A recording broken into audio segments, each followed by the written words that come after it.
Shalom Bapak Ibu Saudara yang dikasihi Tuhan. Seri pengajaran hari ini berjudul Menjadikan Tuhan Kehidupan Sejati. Saudara, kalau kita mau sempurna seperti Bapa atau serupa dengan Yesus, kita harus memiliki perjuangan hidup yang benar. Apa itu?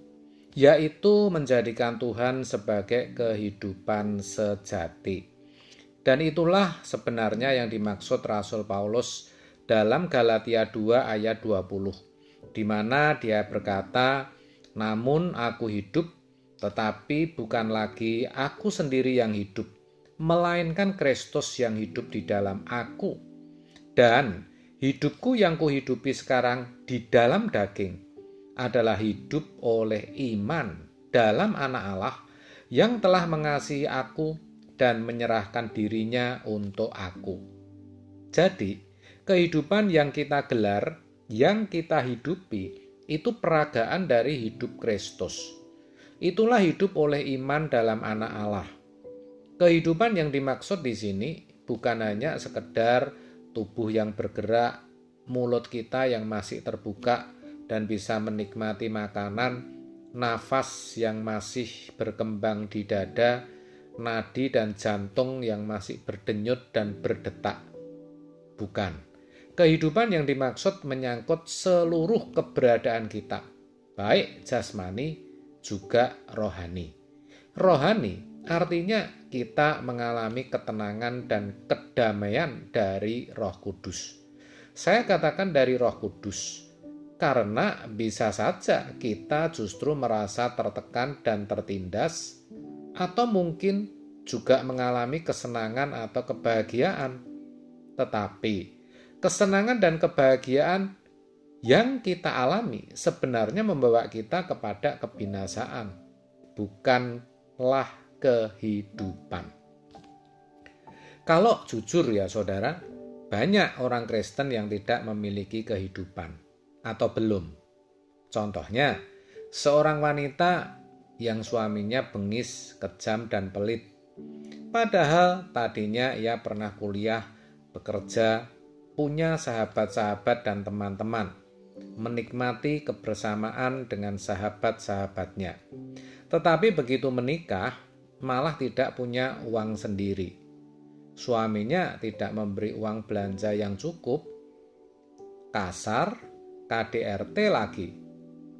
Maka dalam memilih pasangan hidup, kita itu harus hati-hati. Bukankah lebih baik tidak menikah daripada kalau menikah kehilangan kehidupan? Kebalikannya, ada seorang wanita menikah dengan suami kaya. Semua baik, suami baik, anak-anak baik, mertua sayang kepadanya, dan serba kecukupan. Tetapi mereka tidak mengenal Tuhan.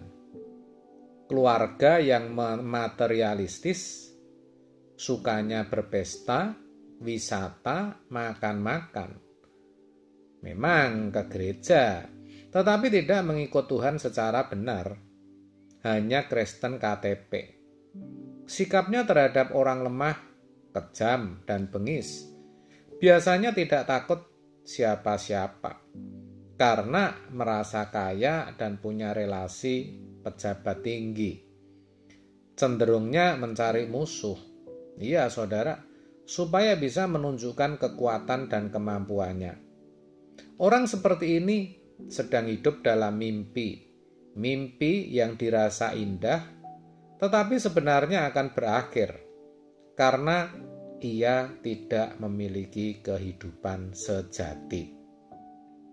Maka kalau sedang dalam keadaan baik-baik, bisa dibilang sukses dan diberkati Tuhan, kita hati-hati.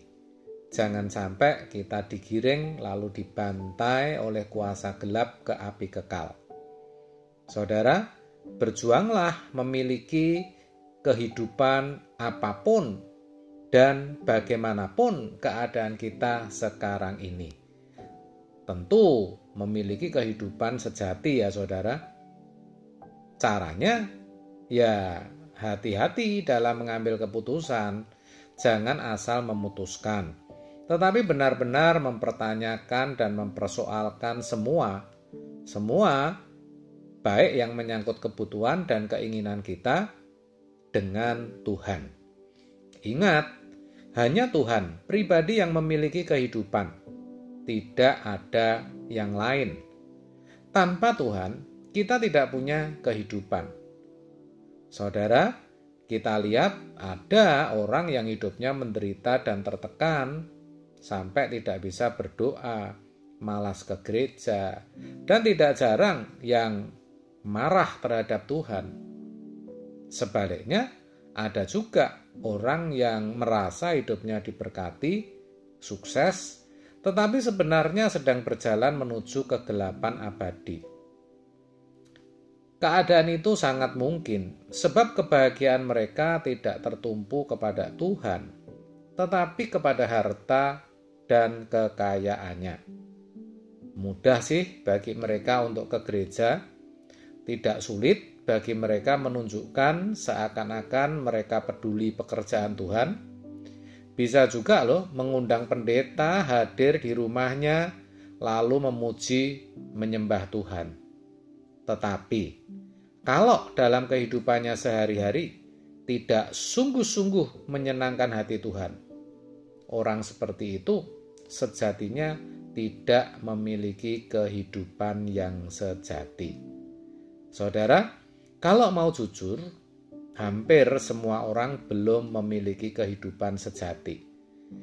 Tetapi kalau kita mau berubah dan mulai menjadikan Tuhan sebagai kehidupan kita, maka kita menemukan kehidupan sejati itu.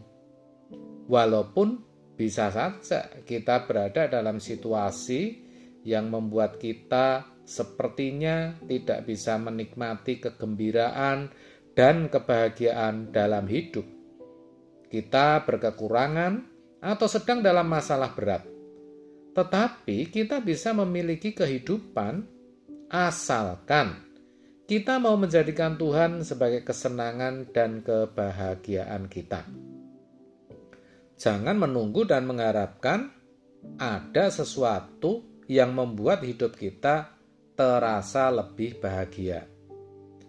Jangan ada sesuatu yang kita harapkan dan nantikan, yang jika sesuatu itu kita raih, kita akan merasa hidup lebih baik, lebih bahagia, lebih lengkap, lebih nyaman. Itu salah dan akan sia-sia.